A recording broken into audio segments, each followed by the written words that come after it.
Thank you for that nice introduction. And again, I also thank the committee and ASGBI for an invitation to come speak to the group today. Well, as mentioned, I come from the northwest part of the United States, very beautiful part of the country. We now, just this year, became the largest largest general surgery training program in the country. United States. We graduate 13 chiefs a year. This is our complex. I encourage all of you to come visit. We'll give you a tour. It's a wonderful place to work and a great place to live. So today I was asked about where do we place a mesh, when do we place a mesh, and what type of mesh. These decisions are tough. You know, I've been doing hernias now. Majority of my practice now is hernias, abdominal wall reconstruction. You can see the numbers are going up in the U.S. as well as the rest of the world. About 350,000 hernias done in the U.S. this year. In 2011, 2012. We expect that to grow about 7% per year. And currently the market for meshes is right at $1 billion a year. So you can see it becomes a big player. Most of the time, our choice of mesh is really related to our sort of the hernia grade. There's multiple grading systems out there now, 5 now, only one's been validated. But you can see basically we grade them based on the type of hernia. Our routine clean cases, probably just primary repair, maybe a little piece of mesh. Our more complex case, a higher risk patient, a grade 3 being a contaminated ostomy here, and a grade 4 is a dirty, infected, open wound, wound dehiscence, abdominal wall breakdown, etc. So really that's going to drive how we decide what we're going to use. If we look at the distribution of these in the U.S., we're looking at about grade 2s being our most common, about 100,000. You can see grade 3s about 30,000. And a few 16,000 grade 4s, and the rest of those, of course, being grade 1. So the majority are grade 1. So the question is, and why we can see no consensus, is we look at there's very few, if any, prospective randomized trials. Heterogeneity of the various mesh products is out there. There's over 200 meshes on the market now. The question is which one, when, why are these tough decisions? The surgeon's own results are really not very accurate. You know, as they believe. Most people say, oh, my recurrence rate's nowhere near 25%. And the problem is, what's your follow-up? How'd you follow up? And we know for a fact that 30 to 35 surgeons of patients do not return to their same surgeon that had a recurrence. When you actually call them up and ask them, they go, oh, well, by the way, I didn't want to make you feel bad, but I had this fixed somewhere else twice already. So again, it's a big problem getting follow-up. So you have to have prospective data with 100% follow-up or the best you can with follow-up. So really the right timing, the right operation, all decisions we have to make. The ideal mesh was first described in the 1950s. That's when polypropylene first came to us in 1959. And they did, non-carcinogenic, chemically inert, all the things we'd like to see. There is no perfect mesh, obviously. And then in the 1980s, we added to that in 2001, Dr. Ben David in Canada then added to that for the biologics, resistance to infection, non-adhesive to the viscera, and of course, responding reasonably in native tissues. Well, if we look at the use of meshes, they've gone up dramatically. You can see in 1987, only 35% of ventral hernias got mesh, as opposed to 2013, it was right at 83 or 84%. Now, why did that happen? Why did our use of mesh rapidly increase in really 15 years? Well, part of it is obesity in the U.S. That's a huge crisis. You know, obesity is a big issue. We now have better techniques. And really the poor outcomes with primary repairs. And actually it was a European study that really brought us that data. And published in in New England Journal of Medicine and in 2000, and then the Annals of Surgery in 2004, looking at the 3-year follow-up and the 10-year follow-up. This is really the only prospective randomized trial that gives us a 10-year follow-up, and these are small outpatient hernias. This is 200 patients with primary repair versus mesh repair in little hernias. These are 6-centimeter hernias, no greater than 30 square centimeters. These are nothing, a couple of stitches, what we'd normally think. And they show that if we don't use mesh, we double our recurrence rate in 10 years. That really made people, and made myself, step back and say, gee, maybe I'm not using enough mesh. Maybe I should be using more mesh. That's followed up by this paper by Mike Liang and his group. Actually, we're working on multiple of these together now, showing the same thing. Basically, primary repair for these hernias probably should be a thing of the past if they're over 3 to 4 centimeters. Once you get over 4 centimeters, your rates go up so high it makes it questionable. So then we have to decide which mesh. Synthetics should always be our first line of repair. Cost effective, they've been around a long time. The problem becomes there's a lot of patients out there now that have had 3, 4, 5 repairs, previous infected mesh, Those where we have to say maybe we should be leaning towards something else. We now have the synthetic absorbables. These are these beta-hydroxybutyrate solutions or polyfluorohydroxybutyrate or these polymers of polyglycolic acid. These are temporary. They last in the tissue from 6 to 18 months depending on which one you use, but we don't have any long-term data here. Obviously, the problem with the concerns of the synthetics are these issues with infection and migration. So then we have to turn to biologics. Certainly, they're very nice, but they're very expensive. So we have to use them selectively in a patient we've got data to show we can do that with. Part of the problem is the market confusion. They're going to tell you, oh, we're the same as the other guy. We're the same as this. All biologics are the same. And that is definitely not the case. They're very expensive, but their long-term stability is looking pretty good. So if we divide them up this way as synthetics, composites, or biological sources, you can see there's, as I say, over 200 of these available. If we look at before 1959, what did we do? Metal. You know, rarely, I'll see a few of these now. I saw a lot of these when I was in the military, guys that had this put in Vietnam because of sterilization issues. They get part of their abdominal wall blown away, and we'd use those metal. Most of those guys have died off by now.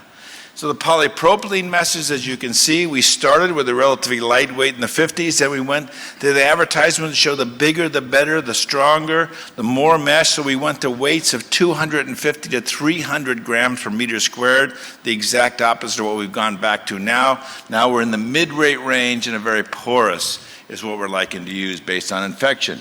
Nice study here out of the Annals of the Royal College of Surgeons talks about the risk of infection with the pore size. Very nice paper, I think very well written, and shows some nice data. As you can see, there's multiple different types now. The older, heavier mesh, 200 grams per meter squared, to the new lighter weight meshes at about 50 grams per meter squared. That mid-weight polypropylene is what we like, around 50 grams per meter squared.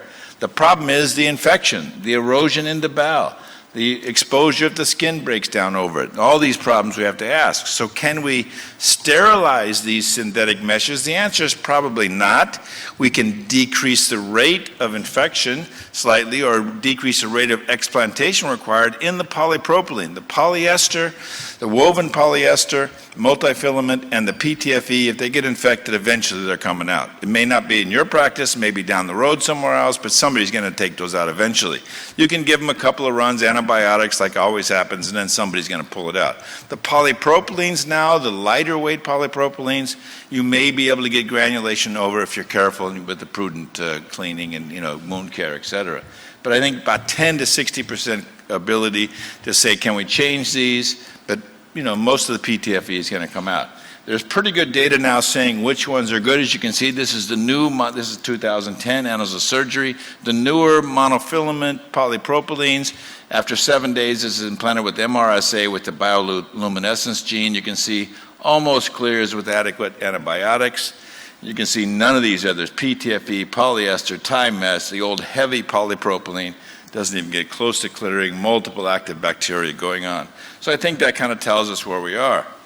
Now there's a growing concern in the US that we're using too much biologic, and I think that may have been right. We probably had this bell-shaped curve we might have been off of, and Carbonell and Rosen and that group has put together a very nice prospective trial of 100 patients saying that we can use polypropylene, mid-weight polypropylene to lightweight polypropylene in infected fields. And you can see their outcome at 11 months now. This is only 11 months.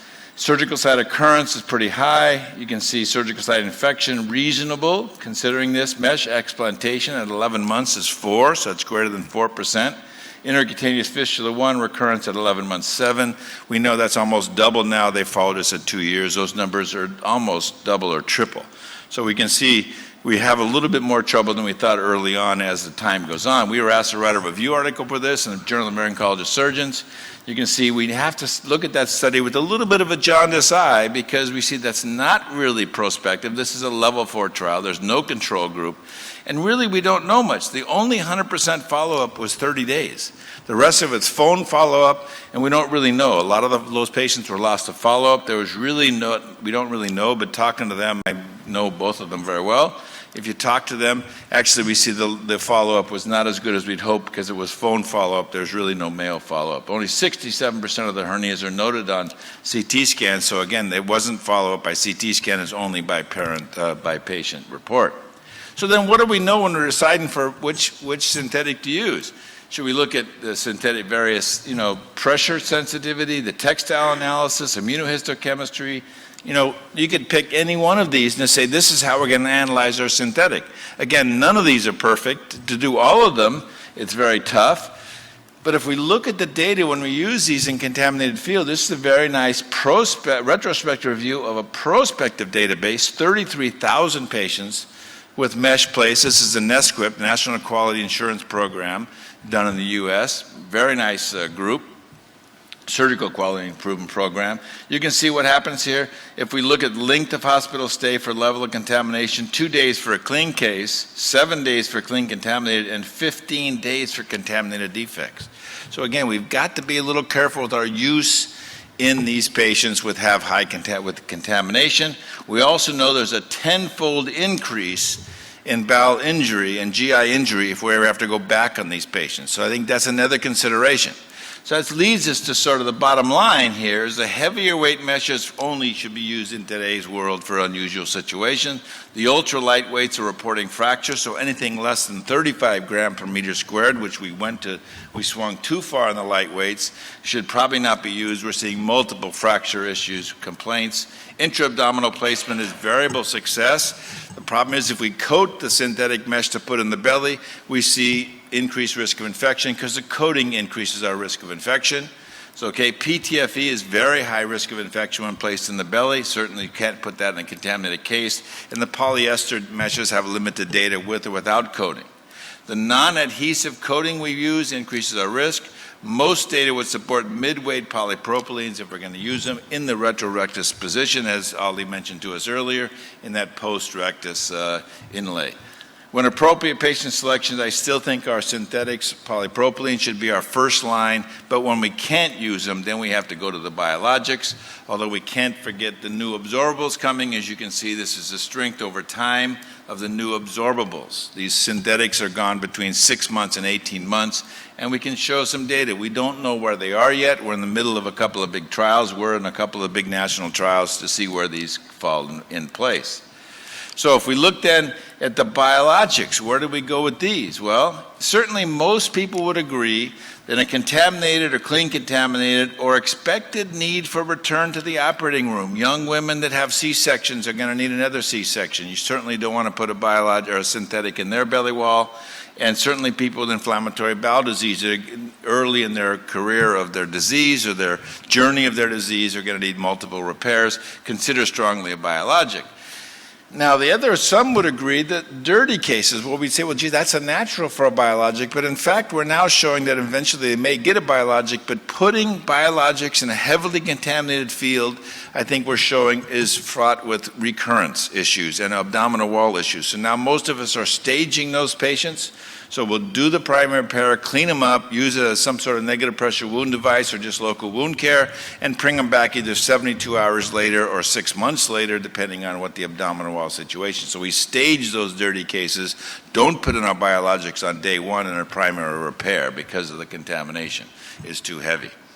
Multiple comorbidities, unable to get coverage of the viscera, and previous MRSA. We've gone back and forth on this, but if you had previous MRSA, the chances of you getting another infection, even when the patient has no evidence of external disease, no drainage of a fistula, is very high. We've got recent data showing that this is significant, and that stays dormant in the tissue, so-called persister bacteria, for up to 12 years now. We've got culture data to show that you show persistent bacteria in the wound.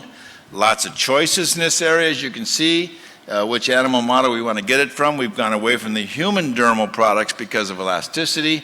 So you can see lots of different choices, again, where they come from. Most of us have gone now to the dermal products. The porcine acellular dermis seems to be sort of the big choice. Again, you look at these, when you make your decisions, you got to base it on some data. Durability, tensile strength, do they incorporate and how well? We know that human acellular dermis, in fact, incorporates the best, but the problem is too much elastin in human skin, and we end up with a big stretched area. So the porcine acellular dermis has come in and pretty much taken the market. We've now faded the cross-linked, the old like Permacol, the old cross-linked dermal products have now gone and don't even get marketed anymore in the U.S. because of the problems. They just become encapsulated and they're not very good in the long term. but they do certainly decrease our fistula adhesions and erosions in the tissues. Lots of stuff on sterilization. We know there's very good testing. Meekins and Brett Matthews' group have done nicely looking at the biologics. If you're interested in Annals of Surgery 2012, went through virtually all of the biologics on the market and looked at them under all of these ex vivo out of the package testing again. But we really want to know what's happening in vivo because the inflammatory response is the key. We want to get regeneration, not inflammation and destruction of the tissue. We want to get regeneration and hopefully healing. As you can see, if we look at some of the data there, we want to minimize the inflammation. You can see here the various meshes here, all biologics, looking at the different amount of response really to an in vitro human to in vitro white cell model. This is done by one of my partners, Sean Ornstein. Very nice work showing the inflammatory changes. How about the sensitivity to infection? Nice way to go here. If we look at 10 to the 4th, 10 to the 5th, and 10 to the 6th, at the various biologics here, this is the Pariatex being our polyester, woven polyester control. We don't expect that to clear. The question is, how well do these clear bacterial contaminations at various levels? This would be our usual in the operating room after spillage. You can see we start to see quite a wide variation in our ability to clear bacteria with the various biologics. So we have to say limitations of biologics then, we see no consensus of what the best animal model. Most people are saying the porcine acellular dermal models seem to be the best. You know, the porcine, as I mentioned, the optimal sterilization process, et cetera, continues. But really, where the rubber meets the road is in vivo, and this paper I would encourage all of you to read. It was published last month in the Annals of Surgery, a superb article where they took explants of biologics that had been in for quite some time.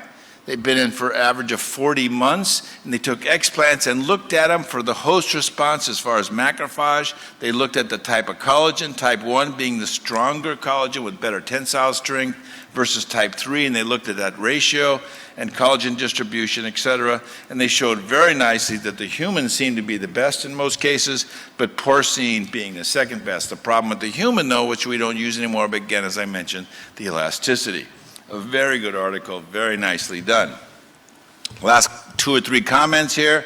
You can see Mike Rosen looked at single stage and heavily contaminated field, and he gets quite a bit, 31% recurrence, mostly asymptomatic, only 7 repairs here. This is personal experience over multiple years and showed us very nicely that you can do the primary repair, but most people would say we should go back and maybe wait and stage some of these if they're heavily contaminated. The good news about these biologics is this is a very nice prospective trial, 85 patients published in 2012 that showed no explantation required. That's the catch with the explantation. You can treat them, keep them moist, usually negative pressure wound therapy, and they will heal. You don't have to take out these meshes as opposed to a synthetic, which you're going to have to go back for. What about the economics? This is the big deal. Some of these 30 by 25 or 30 by 40 centimeter piece of biologic may be cost to our institution about $18,000. So you're looking at big cost. You know, a 5 by 10 piece maybe a couple thousand, but the bigger they are, the more the cost. So we have to look at the economics. We looked at what it costs to remove synthetic mesh in some of these couple of biologics. It was published in 2013. You can see if you get an intercutaneous fistula, you're looking at cost to the hospital system, $211,000. So significant cost factor. So I think we need to keep this in mind. The minimum to remove a piece of mesh is $35,000 US. So very nice data published in Journal of Surgery in 2013. So when we're making mesh selections, remember a single stage and heavily contaminated, probably we shouldn't do. We learned that the hard way. I did that for 3 years, and now I do stage procedures. Creating big flaps with heavy contamination. Again, don't burn those bridges doing your component separations, a heavy contamination. Come back another day. If the skin dehisces, keep it moist. You know, use data to drive your choices of biologic as well as synthetic. You know, use the data. Elective hernia repairs in BMI over 50, we don't do. Elective hernia repairs in people that are actively smoking, we don't do. We quit doing both of those in October 2011. We've been very thankful since. We get burned once in a while, but generally speaking, it makes sense. So what can I say in summary? Synthetic should be our first line of therapy. Okay, and we use that all the time. We use them all the time. But again, in those high-risk patients, multiple comorbidities, prior infection, especially with MRSA or other biofilm producers, people with ongoing fistulas, ongoing abdominal wall, take a strong consideration for the biologics. The retrorectus position is probably our optimal place for putting our mesh. Intraperitoneal is best. But we've got to remember they're not all the same, and we picked the wrong mesh, we might as well be putting it in the toilet. So again, lots of challenging abdominal walls, and we have more and more coming as we go. I think we can leave you with this quote: "In God we trust, all others bring data." I think that's the key. Look at the data strongly and make your decision based on data. Thank you very much.